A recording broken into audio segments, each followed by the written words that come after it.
This is Writers' Voices with Monica and Caroline. I'm your host, Monica Hadley, and with me is my mom and co-host, Caroline Kilborn. And hello, everyone, and welcome to Writers' Voices once more.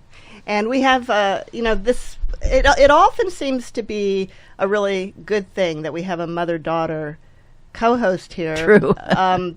For many reasons, but one of them is that we seem to attract subjects where that's a good fit. And today is certainly the case. It is. You want to introduce our guest today, Mom? Our guest today is Katy Butler, and the book is Knocking on Heaven's Door, The Path to a Better Way of Death. It's a most interesting book, one that everyone should read. They really should. Yeah. I mean, I'm not. It was most enlightening. It was eye-opening for you. Mm-hmm.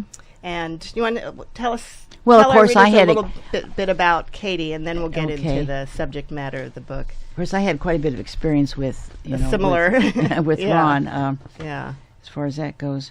Okay, let's see. Well, there isn't any biography here that I can see. Do that one. Okay. She's a prolific writer, of course, and her articles have appeared in the New Yorker, the Best American Science Writing, the Best American Essays, and the Best Buddhist Writing. Her piece for the New York Times magazine, What Broke My Father's Heart, won the Science in Society Award from the National Association of Science Writers, and she lives in Northern California. And this book is very personal from her standpoint and also very enlightening. Welcome to Writers' Voices, Katy. Thank you. I'm honored to be here, very happy to be here. So, I often ask our guests how they came to write this particular book. And in your case, the subject matter and why you wrote this book are really go hand in hand. Right. Yeah. Well, I just want to step back and give sort of a little overview of what the book is about first, so the readers have a sense of what we're talking about. Sure. In essence, the book is the story of my family's journey through the last 7 years or so of my parents' lives. I was kind of a long-distance caregiver for my parents, so I was flying back and forth across country a lot. They were living in Connecticut, and I was living in California. And essentially, my father had a very long, medically prolonged dying that actually lasted 6.5 years. And my mother followed him fairly swiftly afterwards, partly because of decisions she made. She decided not to do anything to medically prolong her dying, and she died quite swiftly just before she turned 85. And the book is, in essence, it zigzags in between me as both an observer and a caregiver for my parents, watching this very painful stage of their lives. And it zigzags between this very personal domestic story and a much bigger picture, which is essentially one of those sort of big issue questions, which is, how did we manage to transform dying into such a prolonged and, for many people, very excruciating process? So there's the very personal family story, but then there's also the big picture story, which is that at least 3/4 of people say they want to die at home, but actually only 1/4 of people do die at home, and 1/5 of people die in intensive care, which is an absolutely harrowing way of dying, both for the family who survives as well as for the person who's actually dying. So that's sort of the big picture, so people have a feel for what the book is about. Right. And how I came to write it was, I lived it, and I had no idea at the time that I was living it that I would, in fact, end up writing about it. All I knew was that my life had just changed utterly at the moment that I got a phone call from my mother, who was a very, very stalwart, stoic woman. And I got a call from her in this agony of tears saying that my father had had a major stroke. And at that moment, our whole lives changed, and I became quite devoted and passionate about trying to help them and to ease their suffering. And I thought, frankly, when it was happening, I felt like this is taking away from my life as a writer. I wasn't as productive. I wasn't doing as much writing. But I was living this very, very intense personal story. And I was keeping a journal the whole time. I was keeping journals. I wondered about that. Yeah. When it was time to write about what happened, I had all that precious, precious raw material for the writer, which is that, if you don't get up in the morning early and write every morning, you don't have those stray thoughts that run through your mind. You don't have them written down. They all disappear. And so I was very, very fortunate I had all these journals. And you don't have the facts and of what happened when, because it all... Yeah, you don't know what happened when, and you see the vagaries of memory and how you compress events and reverse their order. And it was very interesting when I actually did write the book, because I had to create these very detailed, accurate chronologies, and I was very surprised by how sometimes my memory differed.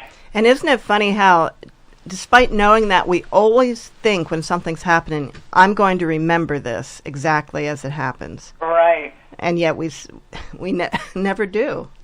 Yeah, we never do. I think what happened, sort of, again, a little bit of backstory here, is that a year after my father had the stroke, he was given a pacemaker in a very, very rushed, in my opinion, very thoughtless way.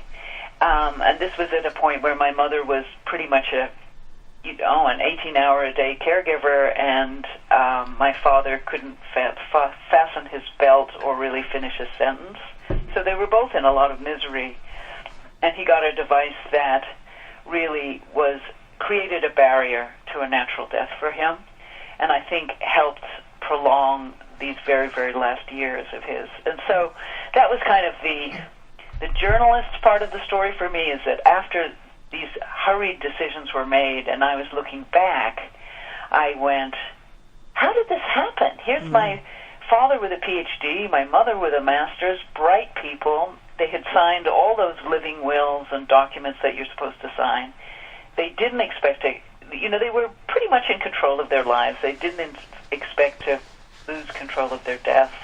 And yet we did. And so I'd been already a journalist for, 25 years or so at that point. And so at some point my curiosity also got piqued, and my passion, because I did see my parents go through a great deal of suffering that I later came to believe was not necessary and was actually created by medicine rather than eased by medicine, So I think the two parts of me really got excited by the book. One part was how my own heart opened when I became a family caregiver, and how we had a lot of redemption emotionally as a family in those terrible years. And then the other part was the investigative reporter, the baby boom question authority part of me, which said, hey, wait a minute, how did we get here? And I just really couldn't rest until I at least figured out a scheme for it that made sense to me. Well, my question is, if they had living wills, why weren't they honored? I mean, I thought the whole point of a living will is to... We're honored. The problem is we see death and dying as an event, and I've come to believe that death and dying are really a pathway, if that makes any sense. It's like my father's dying really took place over 6.5 years. Mm-hmm. So at the point where he got the pacemaker, he wasn't dying. You see? I mean, he was very damaged. I see. I knew that he was on the pathway to his death, but he was actually years away from actually dying. And so we didn't think of this as a living will situation. It wasn't showing up at the door of the emergency room in a panic with an 88-year-old who's having trouble breathing, right? Mm-hmm. This was a guy who was still walking around getting his own breakfast. But we have invented these advanced medical technologies. And so the pacemaker had a 10-year battery, and it was put in my father when he was 80 and really couldn't speak. And nobody thinks at that point of having a detailed conversation where you say, hey, wait a minute, let's slow this decision down. This device has a 10-year battery. It's going to take away from this man one of the most merciful and peaceful ways that he could die, such as just simply dying in his sleep, simply dying because his heart stopped. We need to have a very, very deep conversation with the family now about the long-term implications of this, you know? Yeah. So essentially, it's yeah. Unfortunately, I mean, signing living wills is a wonderful thing to do, and we all ought to do it. But it's really only a first step, because there's a lot of emotional and, I believe, moral or spiritual work that also needs to be done around the same time. You know, where you've made peace with your family, you've said your apologies, and you've given your blessings, even though your death may be 3 or 4 years away. You know? Mm-hmm. Well, I recently, I have a friend who not long ago had a family member who had several strokes, and on the last one, this friend of mine was ready to make the decision not to put in the feeding tube, because one doctor was saying, you know, your loved one it'll be unlikely that they will ever even be able to get from the bed to the chair. They'll never speak. They'll never, or they'll never be able to speak coherently. They're never going to get any better. And she was ready to make that decision, but then there were people in the room, like a nurse, saying, "Oh, you have to do it. You have to do it. You have to give her a feeding tube." And and you don't. Yeah. Well, you know, Grandma. Yeah. My mother had several small strokes, could not speak, and then she couldn't eat, and so couldn't swallow. Couldn't swallow, and she had written a letter saying that it was not an official living will in a document, but it was a letter saying that she didn't want any extraordinary things done. And I told the doctor that, and he said, "Well, then that's it." He didn't argue with me at all. I'm very grateful for that. It's so wonderful that you two are a mother and daughter co-doing this interview, you know, because I think these are decisions we all often have to make with, you know, 1 or 2 generations, and usually the women are the ones who are the caregivers and making the decisions, you know. I think it's very important to know that legally there is no requirement. You have the legal right, the constitutional right, literally, it's a Supreme Court decision, to refuse any medical treatment and to ask for the withdrawal of any medical treatment. So you could do that for yourself, and you can also do that, obviously, if you are what they call the medical proxy or the medical surrogate. You're the decision maker for someone who can no longer articulate their own decisions. So it's very important to know that neither morally nor legally is there any requirement to accept a feeding tube, for example, or a pacemaker, that you have the absolute right to request. If someone has an internalized defibrillator, you know, which gives you a terrible shock to restart your heart, you can ask for that to be turned off. And in fact, it's very important that it gets turned off on the deathbed, because it can fire repeatedly on the deathbed and cause extra pain. Oh. So it's important to know this, but unfortunately, it's luck of the draw at the moment as to which doctor or nurse you run into based on their personal beliefs and philosophies. Okay? That's true. So I think it's very important when you get into these feeding tube discussions, especially, to ask for the involvement of the palliative care program. Almost all hospitals now have specialists who are called palliative care specialists, and they are much more attuned to quality of life than quantity of life. And they can be very, very helpful in kind of running interference in a hospital if you feel like your wishes and the wishes of the family member are not being followed, and the doctors or nurses are trying to impose their own particular moral values. Aren't there even situations where doctors have gone to court to try and force their decision over the family members? Yes, and the main decisions the families have won. Okay, so I mean the most major one was actually a long time ago. It was 1989, and it was a very devout Catholic family who asked for the withdrawal of the respirator, and I believe also a feeding tube from a woman who was completely in agony and unconscious, both at the same time. And the Supreme Court said you have the right to refuse any medical treatment or ask for its withdrawal, and that there's nothing in the law that says you're required to make the people you love suffer on their way to death. And I think they're very important concepts, such as there's life and then there's meaningful life, right?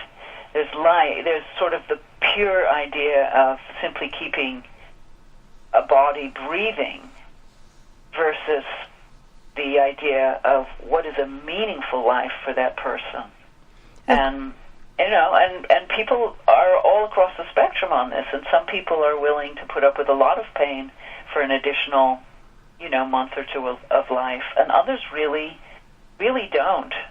I mean, there's a very interesting study to me which showed that 28% of people with congestive heart failure, which is a very sort of painful end-of-life situation where your heart just can't pump enough blood to you, 28% said they would trade a single day of excellent health for 2 more years in their current condition. So there's at least a third of people who really opt for not overly extending the suffering of the end of life. But another very important point is there's a phrase that hospitals use called the nephew from Peoria. And the nephew from Peoria is the family member who's somewhat estranged, who flies in from a long distance away and insists that everything be done. And often the hospital will be intimidated because they're afraid that that person will sue.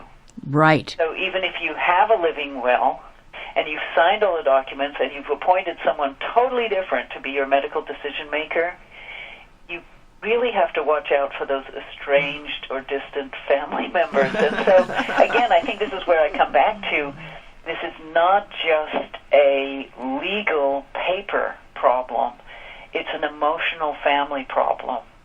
And the work of signing your documents and doing your living will is not simply to sign those papers in a doctor's office all by yourself.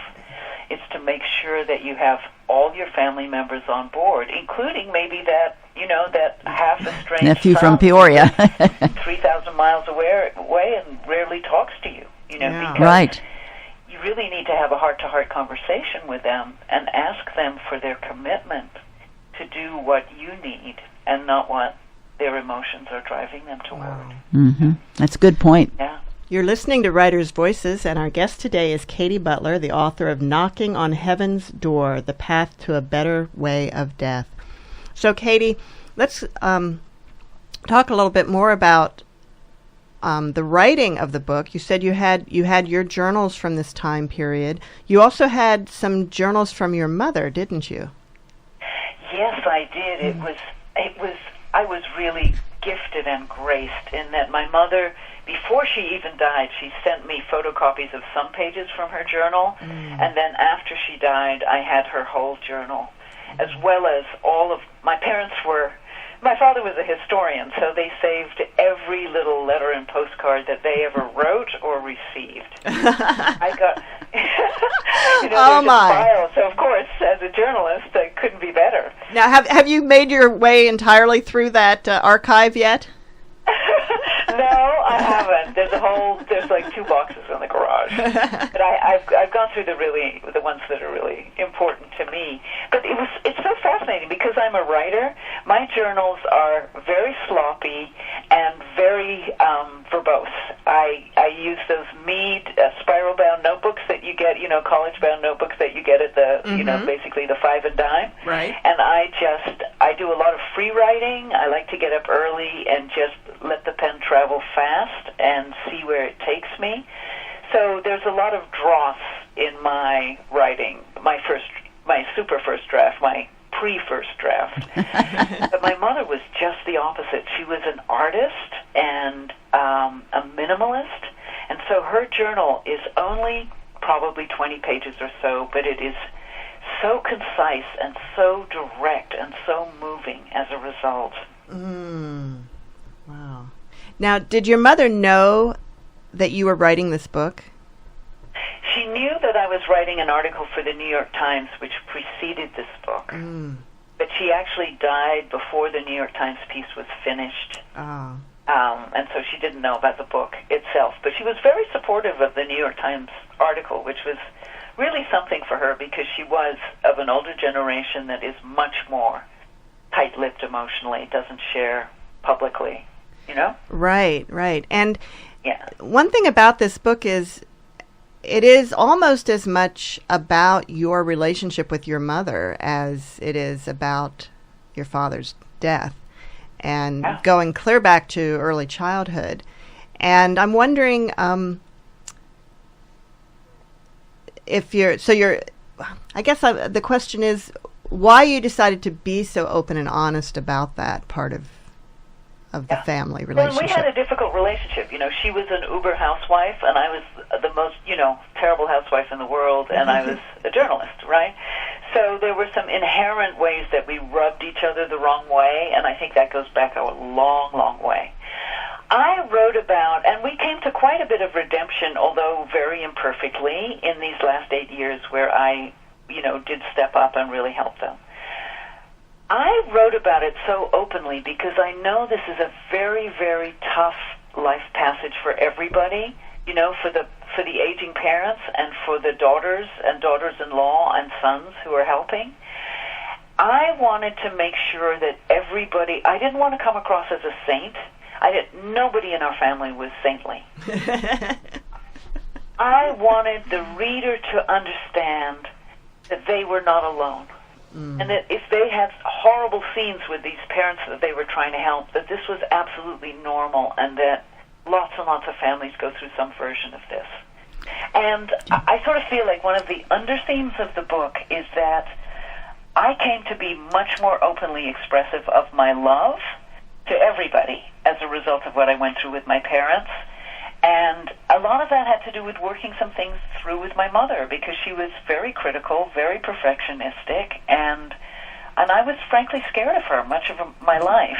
And I inherited some of that perfectionism. It was sort of like, well, if life isn't perfect or people aren't perfect, I'm just going to hold back. And I think what I learned from this whole life passage was don't hold back. Express your love for people in word and in deed, and accept your own imperfection and accept their imperfection and love everybody, including yourself, anyway. So that's why I was so open.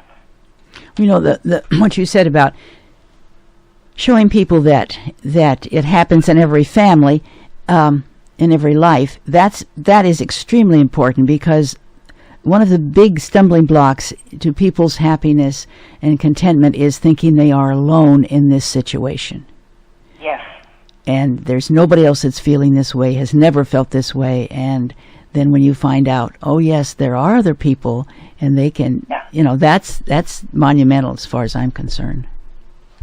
Yeah, thank you. And, right now, there are, 24 million baby boom caregivers who are helping aging parents. Yeah. Wow. And so many of us are facing some version of this decision that we faced with my dad because eventually my mother and I asked to have the pacemaker turned off so that he could die a natural death. And we didn't succeed. But that was a harrowing experience. And because of these advanced medical technologies, just as you were saying about your friend and the feeding tube, there's a panoply of devices that we have to address on a moral level. And I think this is one of the hardest things I ever did in my life. And of course, and again, I don't want people to think they're alone facing this.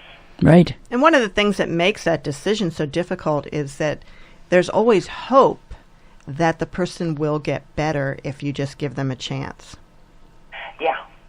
Yeah. And sometimes that's the case. Yeah. I mean, that's what makes it even worse. I like to talk to people about, I call it Humpty Dumpty syndrome. I think that when you get into your 80s and 90s, a lot of people are like Humpty Dumpty. They look actually pretty good on the outside, but it really doesn't take much to knock them off the wall, and you can't put them back together again. And I've just seen this over and over again now because I've written the book, which is that, which I'm going to just say is knocking on heaven's door because I know we have a long show, and if people are just tuning in, I want them to know. Which is, I see someone in their 80s or 90s given open heart surgery or colon cancer surgery, a major, major surgery, and they simply can't bounce back. And as a result, they do die in intensive care with this sort of huge technological flail going on, when actually, if you had just wound back the clock, it was really time for a responsible doctor to say, your mom or your dad is approaching the end of their lives. We could do this surgery for colon cancer, but my fear is they will not survive it, and it might be better if we start to face the approach of death on an emotional and spiritual level now, instead of trying to deal with this as a medical problem. And that's the conundrum for doctors too, isn't it? Because it is. It is. Yeah. We put them in an impossible position. Right. Now, how are they supposed to predict perfectly what's going to happen? Well, they can't.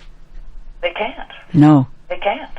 And sometimes we expect them to. Right. That's exactly right. My mother's death, because she refused open heart surgery at 84, and she died 5 months later.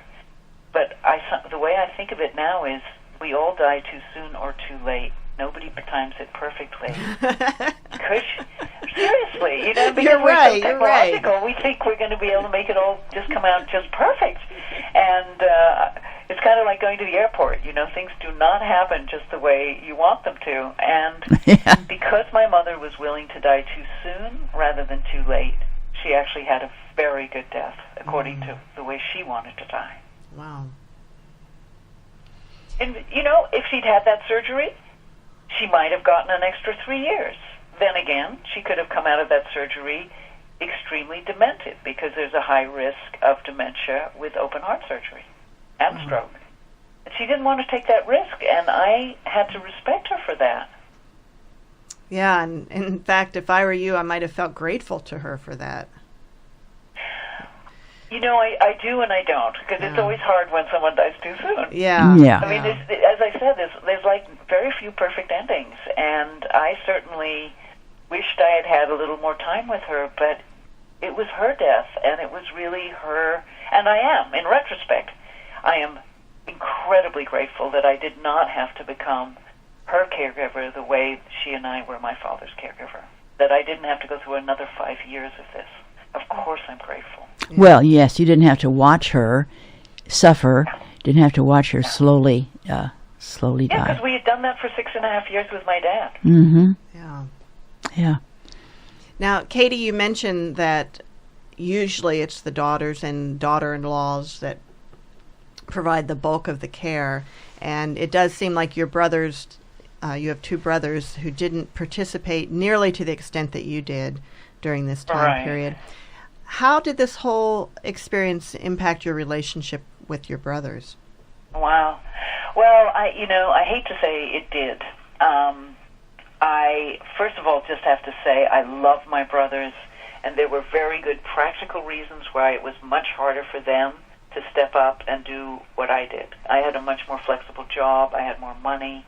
There were just a number of things I had going for me that they did not.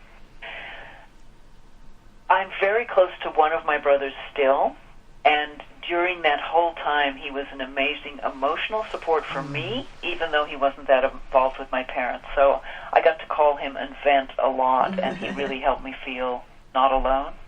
Mm-hmm. The other brother, sadly, was semi-estranged from most of the family before this happened, and is still semi-estranged from my other brother and me now. And I certainly think, the cracks that already exist in a family don't always get redeemed in crisis and stress. In fact, they sometimes get worse.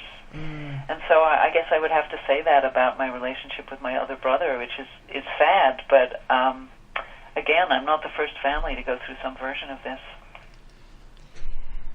Did you get any reaction from your brothers to this book? Well, the funny thing is, as I said, one brother's semi-estranged, so I really have no idea. The other brother is very, very proud of me and proud of the book. but he is a long-distance truck driver, so he really doesn't have a lot of free time. And I do, in fact, have a series of, the book is on CD now, Knocking on Heaven's Door. It's on CD as well as, hardcover and Kindle. And so I'm hoping that at some point he'll be able to listen to CDs on the truck, and then he'll be able to listen to this. But actually, he's already listened to a lot of the book, because while I was writing it, and he was driving truck, I would call him and read him whole chapters aloud. So he's probably heard as much of it as he needs to. Yeah. He was very helpful too. He was a very good editor. Very good at summing things up and sort of feeding them back to me in a condensed form. Well, one of the things when you're writing nonfiction about family members, it can be very, I think, difficult to decide what to put in, what to leave out. You don't want to hurt somebody. It probably was a little bit easier here because the most important characters in this story are both now gone. Yeah. Could you have written it while they were alive? Yeah. That would have been probably more difficult. Was there an emotional was it emotional for you to relive all of this by writing it? Yeah, it was. And there were times that I was writing through tears, and it was also very healing. It was very healing because, I don't know, even the tears are healing because it makes you realize how much you love those people, and how beautiful some things were. It was very healing. Toward the end of the book, I write about feeling that I had really let my mother down in the last year of her life. It was partly that I was exhausted by my father's death and whatever else. I was in denial, and my relationship with my mother was complicated, but I had to actually just write in the book, I let her down, and now it is too late. And again, in a way that's healing for me to simply just put that on paper. And again, for the reader, you just don't know what reader is going to read that and go, oh, I still have another year with my mother. I'm going to make peace with her. I'm going to deal with her conflicts. I'm going to fly back there. So you hope that somebody benefits from your mistakes as well as from what you did right. I expect that will be the case. Yeah. I think so. I mean, from the letters I'm getting from people, it already is the case. They're having conversations in their family that they haven't known how to approach, and that just really is very warming to my heart. It's wonderful. You're listening to Writers' Voices with Monica and Caroline, and our guest today is Katy Butler, the author of Knocking on Heaven's Door, The Path to a Better Way of Death. Katy, I understand your book has actually gotten quite a bit of attention since it came out. That's right. Yeah. It's on the New York Times Science bestseller list. It's been on several local bestseller lists, like San Francisco regional, San Francisco, and I think Minneapolis and Denver. And it was named one of the 100 best books of the year by Publishers Weekly just a couple days ago. Wow, congratulations. Wow. And one of the 10 best memoirs of the year. I mean, and an editor's pick from the New York Times. And so it was a kind of a risky book to do because, first of all, it's got death in the title, and there's the fear that no reader is going to pick up a book about death. And then I'm a first-time author, and on top of being a first-time author, I'm a first-time author of 64. So in a lot of ways, I mean, I had a wonderful, Scribner is my publisher, an absolutely wonderful publishing house. So I had a lot of support, but there were some real strikes against this book just going in. So in my opinion, it just shows how desperate we are as a culture to have a more meaningful and realistic conversation about dying. Absolutely. Once I started reading this book, I knew that it would be a bestseller. To tell you the truth. Yeah, I love it. I was going to ask you why the tea kettle on the cover, and then I remembered your mother served tea every day, positively. Yeah. That's right. And the opening scene of the book, which is a scene that I really did struggle over for quite some time, is a scene where she is serving me tea from a teapot very much like the one that's on the cover. Mm-hmm. And she says to me, "Please help me get your father's pacemaker turned off." And that was one of those life turning points. Right. And I struggled over how to write that scene and where to place that scene from before I even knew it was going to be a book. Wow. And whether that was too risky a place to start the book or to start the article that preceded the book. So the kettle's very meaningful to me. And I think if you read the book, you see it. I'm not sure if you're just picking up the book if you'll see it, you know. Katy, how did you find your publisher? Well, it was one of those sort of, overnight success at 64, and they say, essentially, when I was deep into this horrible situation where my mother and I were trying to get the pacemaker turned off and failing, and I suddenly was so amazed by how did we become so disempowered in the face of medicine, I really couldn't rest until I got this published. So I published a piece in the New York Times Magazine, which was a leap for me. I had already written for the New York Times science section, but writing for the magazine is a whole much more complex and difficult and hard to get into. So they accepted the article. They published it on Father's Day, 2010. And they didn't push it really heavily. It was sort of buried below the fold if you were online. You couldn't, it wasn't promoted heavily. And it just shot to the top of the most emailed list. Everybody was reading it. They were sending it to each other. They were commenting. There were over 1,200 comments altogether, either to the New York Times or to me, my personal email. And so it became kind of a sensation in New York and also in cardiology because it was such a challenge to cardiology. And so I was overwhelmed, actually. I was getting all these letters, emails from people talking about their agonizing experiences with the medical system at the end of life. And I actually emailed another writer that I knew and said, "How do you handle this emotionally?" And he, because it was just overwhelming.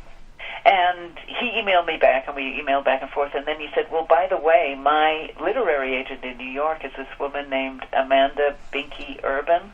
And if you'd like her to be your agent, I would love to suggest you to her." And I said, "Please do." And so Binky Urban is this sort of tough love agent, very, very tough New York agent who represents people like Mary Carr and Tobias Wolff and numerous real, literary lights. And so I said, "Well, yeah, of course." And so he put me in touch with her, and long story short, after agony producing a book proposal, she showed the book proposal to people she thought it would be, who would be interested. And I was very, very lucky that Nan Graham at Scribner excited by the book.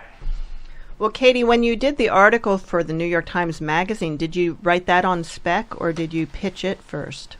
Yeah, I pitched it. So I pitched it, but I was known in the sense that I'd already written smaller pieces, which is what I encourage all other writers to do. It's like, wherever you are, try going up one rung. It's like if you're writing 400-word pieces for your local paper, try something that's 1,000 words long for a slightly bigger market. And that's really what I did over the course of 25 years or so. And so I got the name of an editor from a friend of mine who'd written for the magazine before, and I pitched her. I actually pitched the New York Times twice. First time they turned me down. But a year later they said yes. Yeah, I went to a writers' conference that was supposed to bring East Coast editors together with West Coast writers, and you could have a little 15-minute pitch session with one of their editors, and I did that, but it was sort of too early in on the process. I think my father was still alive, and I really hadn't sorted out how to pitch that story to the New York Times. And so I got turned down. It was too vague at that point. I didn't understand. You have to be able to write, why is this an important story for your particular readership? And why is this an important story for you to tell now? And as someone once said to me, a really good magazine story or book has three elements. A, it's a very good story in and of itself. It's interesting. You know, the characters, the plot are interesting. And B, it says something, it's about a trend, or it says something about this particular time in history. And then C, it says something about the eternal human condition. If you have all those three elements, you really have a chance of writing a very good magazine piece or a very good book that people will really want to read. Okay? And so in this case, we had the personal family story. Here you have a mother and a daughter struggling with each other and also wrestling with this terrible moral decision of what do we do? Do we let this person we love die a natural death? Do we fight for that? Or do we just let there be medicine as usual? So we had an interesting plot. And then on the second level, this is a very significant social story because it's not just about our family. Because of all these medical devices, and everything from CPR to 911 to dialysis, all of these things present these terrible moral choices. So we have something that's very particular to our society now. And then finally, you know, the fear of death, the struggle to face death, the spiritual opportunities and the emotional opportunities that death presents us if we can face it. I mean, these are really eternal. There's nothing much more eternal. Struggling with spiritually and culturally, probably since, well, you know, go back to the caves. You have, you know, funeral ceremonies and, you know. Absolutely. Yeah, I don't think there's any topic that's much more eternal. There's nothing more eternal than dying. Exactly. Yeah. But do you want me to read anything from the book? Yes. Katy, why don't you keep talking? I mean, I'm fine. No, either way, whatever you'd like. Why don't you go ahead and read from Knocking on Heaven's Door? Okay. I've got a choice for you. Do you want? I can read from the beginning, which is about these terrible moral dilemmas, or I can read about my mother's death, which I think is very encouraging in a way. You know? Okay. What would you prefer? Yeah, the latter, I think. Do the bet. Okay. Yeah. Okay. Okay, so I'll just set it up for you here, this is from a chapter called Valerie Makes Up Her Mind. My mother's name was Valerie. And when we discovered she needed open heart surgery, I took her to Brigham and Women's Hospital in Boston in a terrible rainstorm. This was like the best place I could find for heart surgery for the very old, because she was already 84 at this point. We went in, we sat in this windowless room, the surgeon came in and said, "What are you here for?" And my mother said, "To ask questions." I'm going to read a little bit from the book here, and then I'm going to skip a bit and read about the end of her life. She was no longer a trusting and deferential patient. Like me, she no longer saw doctors as her healers or her fiduciaries. They were skilled technicians with their own agendas. But I couldn't help feeling that something precious, our old faith in a doctor's calling perhaps, or in a healing that is more than a financial transaction or a reflexive fixing of broken parts, had been lost. The surgeon told us that my mother's age was not a barrier.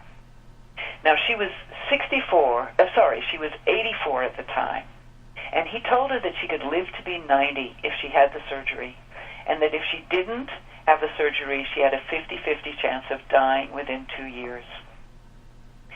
He also admitted that there was a major risk of stroke or dementia, and then he sent her off for another test, and I went into the waiting room and I called my brother Jonathan on the phone and said I was really petrified that she was going to have this surgery and come out badly. And she came back from this other test, and she put on her coat and she said to me, "No, I will not do it." Okay, so now I'm going to return to reading from the book again.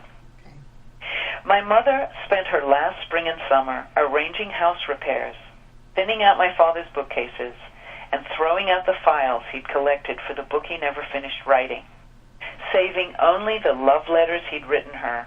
They were in their 60s. She told someone she didn't want to leave a mess for her kids. Her chest pain worsened and her breathlessness grew severe.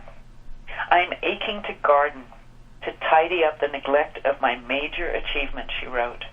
Without it, the place would be so ordinary and dull. But so it goes. Accept, accept, accept. My mother's heart nurse called me, urging me to get my mother to reconsider surgery. My mother was so healthy in other ways, the nurse said. Uneasy, I called Dr. Fales, who was her internist. I know your mother well enough, and I respect her, he said. She doesn't want to risk a surgery that would leave her debilitated or bound for a nursing home. I think I would make the same decision if it was my mom. I called my mother and said, "Are you sure? The surgeon said you could live to be 90.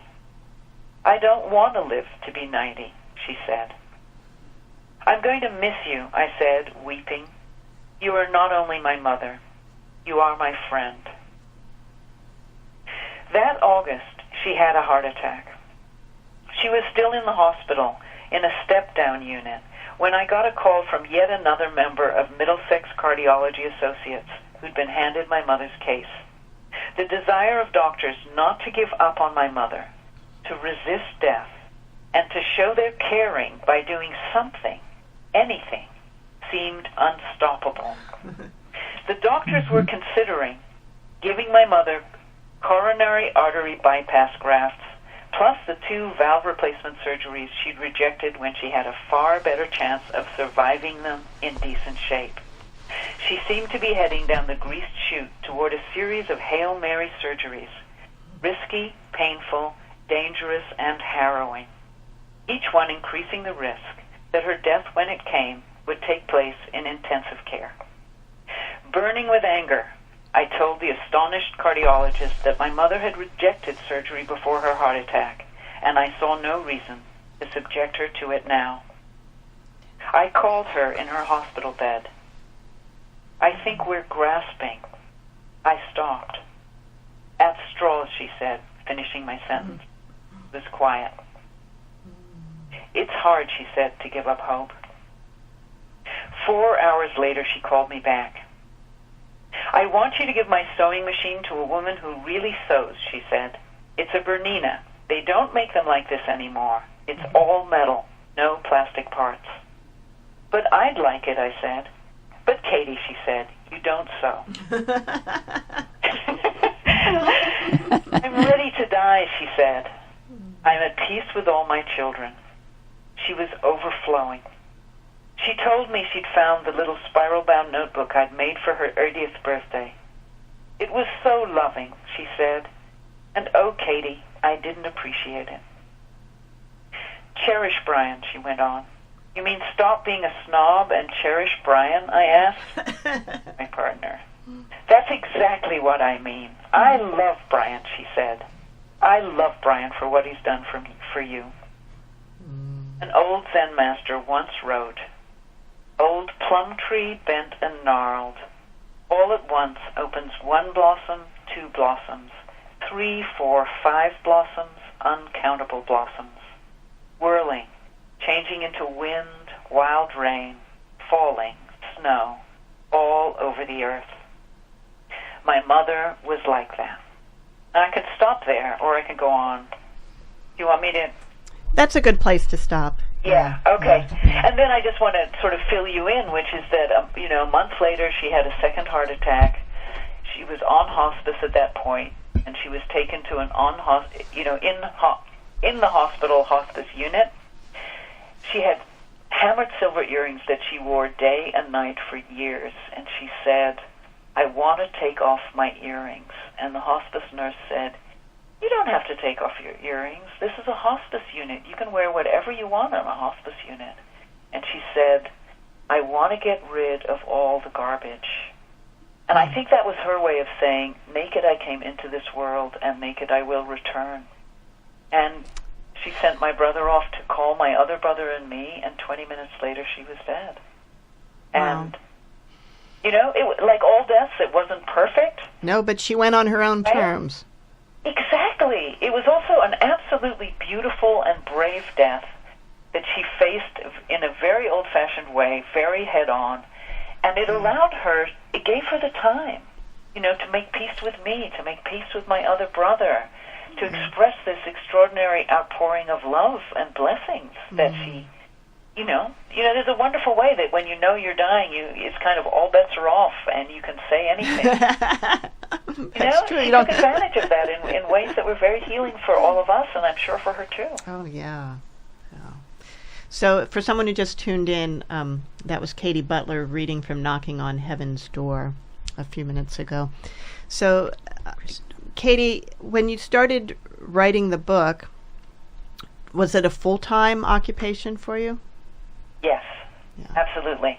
I was lucky enough to get a very good, healthy advance, so that I was really given plenty of money to write the book and do nothing else. And that's what I did, pretty much. And how long did it take? I got up at 5 a.m. because I share a house with Brian, and my in-home office is right off our kitchen. So I found that the only way to really get a productive work day in before I was distracted was to get up at 5 and write off and on till about 10 or so, and definitely to quit by noon. Take a hike with friends in the afternoon, and do the grocery shopping and everything else, but that I really needed those absolutely silent, uninterrupted hours in the early morning. And do you do all your writing on computer, or do you do it by hand? No, I do a lot of first draft writing by hand in these Mead notebooks. I really believe it actually changes your brain, that writing by hand, at least for me, allows me to access a more informal and emotional and spiritual part of myself than writing on a computer. Like the computer says work to me. If I'm upstairs, I have a little teeny sort of sub-bedroom upstairs, a little study, and I like to, I write my first drafts by hand up there, looking out at this beautiful willow tree, and then I go back later with a yellow marker and highlight the things that are worth saving. And then when you put that part into the computer, is there still a lot of editing after that? You bet. This book went through 3 major edits.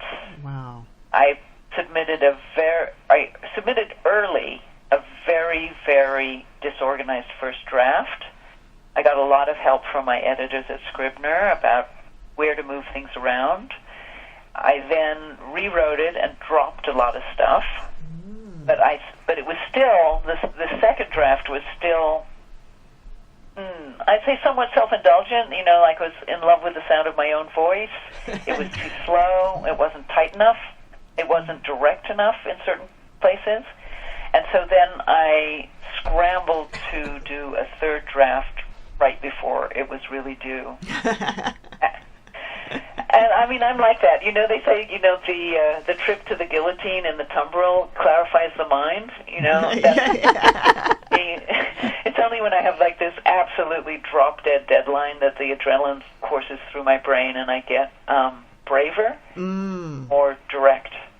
And they actually also had me add the 2 chapters. There are 2 chapters at the end which are much more kind of a how to do it chapters. They're very, very direct advice on how to approach the end of life, with a lot of resources and, kind of more like a manual almost. And those were written in the last month or so of the book. And again, I had to sort of access that prophetic voice, which is sort of like, this is what I learned in 7 years of caregiving. This is what I learned, and I'm going to tell you about it very directly. And that's a very different voice from the rest of the book, because I wanted the book to read like a novel. I wanted you to be in love with the characters and interested in what they wanted and how they were in conflict and how they reconciled. I wanted you to be fascinated, and I didn't want to hammer anybody over the head with the polemic or the political part of the book. Right. And I think that was a good choice to pull that part out. And thank you. So you have I did, and it's a real shift in voice. Yeah. So you have a real narrative flow through the rest of the book, and the overarching structure is basically chronological, but you have a lot of flashbacks to earlier times. Is that something that's hard to do those transitions to the flashbacks back and forth? Yeah, and frankly, there's one chapter where I don't think I succeeded. Unfortunately, if I had my fourth draft, which would be my druthers, I would actually I would make it even more chronological than it is now, and I would pull out some of the flashbacks so that it wasn't confusing. Someone once said to me, "A confused reader is an angry reader." And I think that's true. And Yeah, I I teach think so. writing too. I teach at Esalen Institute in Big Sur, and I always say to my students, there's sort of three questions you can ask your readers, because I also, as I said, I really love to read stuff out loud to willing listeners. But I always ask them three questions, which is, where were you bored, where were you fascinated, and where were you confused? Mm-hmm. I think that's much more helpful.